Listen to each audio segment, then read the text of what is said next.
काही दिवसांमध्ये रोहित पवार आणि जयंत पाटलांमध्ये कोल्ड वॉर सुरू असल्याची चर्चा होती. कसला राजीनामा दिला? जयंत पाटील कसला राजीनामा दिला? प्रदेशाध्यक्ष मला या बाबतीमध्ये काही कल्पना नाही. खरं म्हणजे मी फक्त आपल्याचकडूनच ऐकतो आहे. पण जयंत पाटीलसुद्धा त्या पक्षामध्ये मला वाटतं की फार खुश आहेत असं मला वाटत नाही. कालांतराने बघू आपण काय काय होतं, काय बदल होतो काय नाही याची मला कल्पना नाही. मी काही सांगू शकत नाही कारण माझ्या संपर्कात ते नेहमी असतात, आम्ही नेहमी भेटतो. पण या बाबतीमध्ये माझं त्यांचं कधी बोलणं झालं नाही. पण निश्चित तिथेसुद्धा कोल्ड वॉर आहेच. मी सांगितलं परिवार विरुद्ध कार्यकर्ते पदाधिकारी असा संघर्ष उबाठामध्ये आहे, शरद पवारच्या गटामध्ये त्या ठिकाणी आहे आणि काँग्रेसमध्ये आहे. पण आता तो उफाळून आलेला आहे. खरं तो उफाळून आलेला आहे. आता मी, माझी मुलगी, माझा पुतण्या, माझा मुलगा, माझा जावई या पलीकडे काही पक्ष पुढे जातच नाही आहेत. मग त्यामध्ये शरदचंद्रजी पवार गटसुद्धा आहे. त्या ठिकाणी आपण बघताच उबाठा जो आहे उद्धवजींचा गट, त्यांचा पक्ष हा त्याच मार्गाने चाललेला आहे. आणि देशामध्ये अनेक पक्ष आहेत की ते परिवाराच्या बाहेर पडत नाही. आणि त्यामुळे अनेक जे महत्त्वाचे कार्यकर्ते आहेत, प्रमुख कार्यकर्ते आहेत, त्या पक्षातले ज्येष्ठ कार्यकर्ते नेते आहेत ते आता बाहेर पडतील असं मलाही वाटतंय. या संदर्भामध्ये कधी चर्चा झाल्या का तुमच्या या सगळ्या संदर्भामध्ये? नाही, त्यांच्या कुठे प्रवेशाच्या संदर्भात, पक्ष सोडण्याच्या संदर्भात माझी त्यांच्याशी चर्चा नाही. ते भाजपाच्या वाटेवर आहेत अशा चर्चा देखील आहेत. नाही, या संदर्भात मला माहीत नाही. जयंतराव मोठे नेते आहेत, पक्षाचे अध्यक्ष आहेत. त्यांना काय बोलत असेल ते मला वाटतं मान्य देवेंद्रजीशीच बोलतील. विधिमंडळातलं जे त्यांचं वागण्याचे पण आहे, आक्रमकता कुठेतरी कमी झालेली जयंत पाटलांची, त्याच्यावरून ते भाजपच्या वाटेवरती असल्याचं चर्चा आहे. नाही, आक्रमक राहण्यासारखं काही राहिलेलं नाही. आमचं सरकार ज्या पद्धतीने काम करतं आहे ते त्यांना अपेक्षित असंच काम आहे मला असं वाटतं आहे. कुठेही कामं राहिलेत, कुठेही चुकीचं काम चाललं आहे की वेगळं काम चाललं आहे असं कुठेही नाही आहे. त्यामुळे जयंतराव अतिशय शांत आहेत. जयंतरावच नाही, फक्त त्यांना बोलायचा विरोध करायचा म्हणून काही लोक विरोध करत आहेत, काही विरोधी पक्षाचे नेते विरोध करत आहेत. पण खरंच देवेंद्रजीच्या नेतृत्वाखाली या राज्यामध्ये जे काम चाललेलं आहे, देशामध्ये मोदींच्या नेतृत्वाखाली जे काम चाललेलं आहे त्याला विरोध करण्यासाठी काही राहिलेलंच नाही. आणि ते लोकांनाही मान्य नाही खरं म्हणजे. त्यामुळे मग इन्फ्रास्ट्रक्चरची कामं असतील, वैयक्तिक लाभाच्या योजना असतील, अनेक सगळी कामं जी आहेत ती इतक्या वेगाने चाललेली आहेत. त्यामुळे तसं विरोध करण्यासारखं काही राहिलेलंच नाही. त्यामुळे अनेक नेते आता शांत झालेले आपल्याला दिसतात विरोधी पक्षात. राष्ट्र सहकारी बँक घोटाळ्यामध्ये जे रोहित पवारांचं नाव आलं होतं, तो रोहित पवारांविरुद्ध ईडीने जे आहेत पुरवणे आरोपपत्र दाखल केलेलं आहे. मला वाटतं ज्यांनी काय काय चुका केल्या असतील, भ्रष्टाचार केले असतील ते समोर येतील. नसतील केले तर त्याचं काही होणार नाही. पण केले असतील तर मात्र निश्चित त्या कोणी तर सुटणार नाही. संजय शिरसाटांवर आरोप होताना आपण पाहतोय. मी पण बघितलं, पण आता ते म्हणतात ती बॅग कपड्यांनी भरलेली आहे, त्याच्यामुळे तर मी काय सांगू. त्यांचं म्हणणं आहे त्या बॅगमध्ये पैसेच नाही आहेत असं त्यांचं म्हणणं आहे. आता ती फिल्म बनली कशी, कोणी केली, काय केली या बाबतीवर सगळं सांशकता आहे. त्यामुळे मला वाटतं आज ते सांगणं कठीण आहे. कारण त्यांनी सांगितलं की ते पैसेच नाही आहेत त्या ठिकाणी कुठे. त्याची अस्पष्ट असं चित्र काहीतरी दिसतंय बॅग आहे म्हणून तिथे त्या ठिकाणी. त्यामुळे आज तरी त्या बाबतीत काही बोलता येणार नाही. संजय राऊतांनी म्हटलं की बँक खोलून दाखवण्याचं चॅलेंज केलं आहे त्यांना. संजय राऊतांनी शिरसाटांना बँक खोलून दाखवा असं चॅलेंज. मग आम्ही काही तुम्हाला बॅगा खोलायला लावल्या तर त्यांच्या नेत्यांकडे ज्या बॅगा आहेत त्यांच्या बॅगांकडे मोठं कपाट आहे ना. असं बॅगा खोलून दाखवा, तुमचं कपाट दाखवा, तुमचं घर दाखवा असं नाही म्हणतायत. पण मला वाटतं त्या ठिकाणी जे आपण बॅग बघतो आहे त्या जे बसलेले आहेत त्यांच्या बेडरूममध्ये, ते सगळं मी बेडरूम माझीच आहे, मी बसलेलो आहे. पण त्या बॅगामध्ये पैसेच नाही आहे ते त्यांनी सांगितलेलं आहे. पोलीस तपास करतील. पाहायला मिळालेलं आहे. कोण एकनाथ खडसे? कोण? माजी मंत्री राहिलेले आहेत, विद्यमान आमदार आहेत, आपले विरोधी आहेत, राजकीय आपलं वैमनस्य आहे त्यांच्यासोबत. नाही, माझं कुठे वैमनस्य, माझं वैमनस्य कोणासोबतच नाही आहे. पण विधान आता अधिवेशन काळात त्यांनी सरकारला खूप धारेवर धरलेलं आहे. कोणी? यशवंतराव खडसे.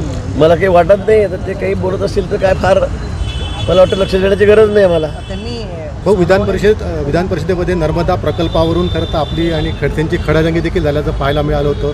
एकंदरीतच आपण याबाबत गंभीर नसल्याचं खडसेंनी म्हटलेलं होतं. नाही, मी कुठे काय खडाजंगी केली. त्यांनी प्रश्न चुकीचा विचारला, त्यांनी अभ्यासच केला, त्यांनी मान्य केलं की म्हातारपणामुळे माझी बुद्धी थोडी कमजोर झालेली आहे, मला वेळ लागला असं त्यांनी काहीतरी म्हटलं. पण मी तसं म्हणणार नाही. ते ज्येष्ठ नेते आहेत, मोठे आहेत. पण त्यांना श्रुतीभाऊ झाला असंही त्यांनी म्हटलेलं आहे. मला वाटतं तसा काही प्रकार असेल, पण त्यांनी जो प्रश्न विचारला तो चुकीचाच होता. तसा करार कुठे झालेलाच नाही आणि त्यामुळे करारच झालेला आहे. आता मी त्याला 4 वेळा सांगत होतो की असा कुठलाही करार नारपार तापीच्या संदर्भात, तापी पारच्या संदर्भामध्ये, हा नर्मदेच्या संदर्भात, त्या ठिकाणी पाणी वाटपाच्या संदर्भात झालेला नाही. 2-3 विषय एकत्रित होते त्या ठिकाणी, पण तसा कुठलाही करार आमचा गुजरातचा आमचा झालेला नव्हता. हे मी त्यांना वारंवार सांगत होतो आणि नंतर त्यांना ते पटलं. खडसेंचा आरोप आहे भ्रष्टाचार अधिकारी जे आहे जळगावचे किंवा इतर, त्यांना आपण पाठीशी करता असं कोण? खडसेंचं म्हणणं आहे. भ्रष्टाचारी अधिकारी PWDचे अधिकारी. आता मला मी सांगू का, बोरसे नावाचे अधिकारी होते. आता एका अधिकाऱ्याला 5 वर्ष झाल्यावर त्याची बदली करावं त्यांचा आग्रह एवढे वर्ष तो कसा राहू शकतो. बोरसे नावाचा अधिकारी डेप्युटी इंजिनियर हा त्यांच्याकडे 15 वर्ष होता आणि घरगड्यासारखं कामाला ठेवून घेतलेला होता त्यांनी. आपल्याला कल्पना आहे सगळ्यांना ते काय काय करत होते ते. 15 वर्ष एकाच जागेवर एका ठिकाणी, मध्ये फक्त 4-6 महिन्याचा एकदा ब्रेक दिला आणि पुन्हा ते त्या ठिकाणी घेऊन गेले. मग जरा आपण दुसरीकडे बोट दाखवतो एखाद्या अधिकाऱ्याकडे, त्यावेळेला आपल्याला कळलं पाहिजे की आपण काय पराक्रम केलेले आहेत, आपल्या आवडीनिवडीचे अधिकारी आपण कसे ठेवलेत. यांना 4-5 वर्ष झाल्या म्हणून तुम्ही एवढा टाहो फोडताय, तेवढी छाती बडवता आहेत कशासाठी? काय काळाबोर आहे त्याच्यामध्ये? काय तुमचं ऐकत नाही ते? तुम्हाला काय त्यातून इंटरेस्ट काय त्यांच्यामध्ये? हां, आता मी बोलणार नाही सगळ्या गोष्टी, पण सगळ्यांना माहीत आहे काय काय करतात, काय काय करतात म्हणून आहे. त्यामुळे मला यावर जास्त बोलायचं नाही. पण एकदा बोरसे नावाचा अधिकारी आपल्याकडे घरगडी म्हणून आपण कामालाच ठेवलेला होता, याची आठवण मी त्यांना करून देतो. 12 गड किल्ले यांचं युनेस्कोच्या वारसा यादीमध्ये आज समावेश करण्यात आला. खरं म्हणजे मी या खात्याचा मंत्री असताना, मी पर्यटन खात्याचा मंत्री असताना त्यावेळेलाच ही यादी आपण युनेस्कोकडे सोपवलेली होती आणि काल परवाच त्याला मान्यता या ठिकाणी मिळालेलं आहे. त्यामुळे या किल्ल्यांचं आता संवर्धन, संरक्षण, इथली स्वच्छता ही अतिशय उत्तमरित्या त्या ठिकाणी केली जाणार आहे. एक पर्यटन स्थळ म्हणून अधिक बळकटी या किल्ल्यांना या ठिकाणी मिळणार आहे आणि म्हणून मी खरंच मनापासून स्वागत या ठिकाणी या घटनेचं करतो आहे. माननीय राज्य सरकार, केंद्र सरकार यांनी या ठिकाणी यासाठी परिश्रम घेतलेत. या ठिकाणी हा वारसा घेण्यासाठी युनेस्कोकडे त्यांनी मदत केली, त्याबद्दल सरकारचे या ठिकाणी आभार व्यक्त करतो.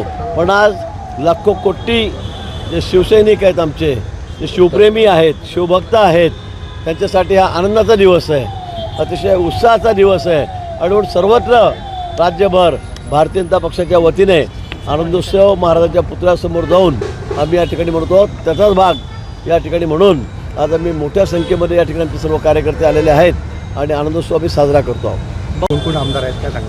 लवकरच होईल.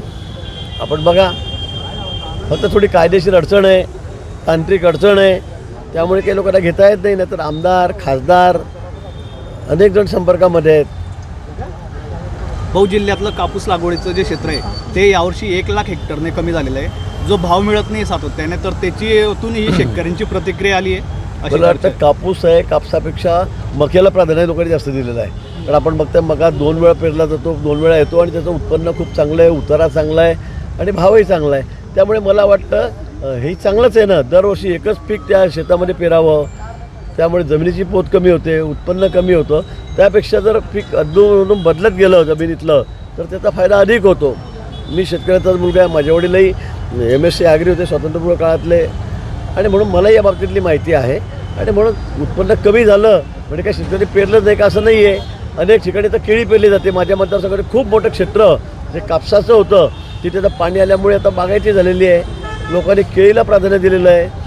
अनेक ठिकाणी आता मोठ्या प्रमाणामध्ये मका वाढतोय, मका जास्त लावला जातो, 174% झालं. तूर जास्त लावली जाते, कडधान्य जास्त लावले जात आहेत. चांगलं आहे, यात वाईट काहीच नाही मला असं वाटतं.